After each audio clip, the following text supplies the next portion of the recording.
राम राम. मुलामुलीचे लग्न जमवण्यासाठी दोन्ही पक्षाकडील मंडळी जमलेली असते. त्यावेळेस कोण कोण काय काय पाहतात, मुलगी जी आहे ती का पाहते? कन्या वरयते रूपम, म्हणजे कन्या ही मुलाचं रूप पाहते.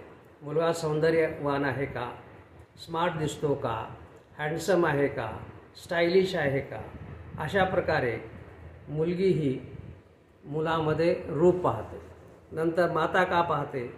माता वित्तम, मातेला वाटतं की लग्न झाल्यानंतर माझी मुलगी सुखात राहावी, त्यासाठी मुलाकडे धन आहे का, पैसा आहे का, तो धनवान आहे का, अशा प्रकारे माता वित्तम म्हणजे पैसा पाहत असते.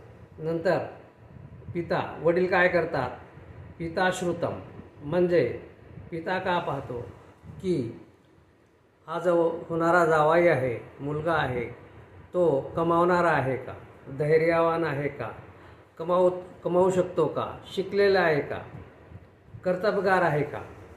जर त्याच्याकडे पैसा नसला तरीसुद्धा चालेल, परंतु कर्तबगार असावा, शिकलेला असावा, तो नंतर धन कमवू शकतो.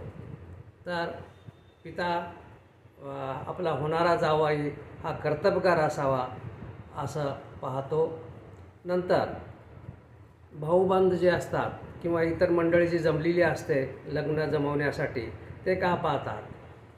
बांधवा कुलम इच्छन्ति, म्हणजे इतर जे लोक आहेत, बंधुबांधव जे आहेत, लग्न जमवण्यासाठी जमलेले आहेत, ते का पाहतात की मुलाची खानदान कशी आहे, खानदानी आहेत का, दुसरा पक्ष जो आहे तो इज्जतवान आहे का, खानदानी आहे का, त्यांचे सगळे सोयरे कोण आहेत, अशा प्रकारची माहिती, अशा प्रकारची इच्छा ते करतात की मुलाची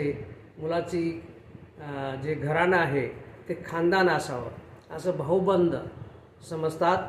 नंतर इतर जे लोक आहेत ते मिष्टान्नम इतरे जनाः, म्हणजे बाकीचे लोक का असतात, त्यांना याच्याबद्दल लेणं देणं काही नसतं.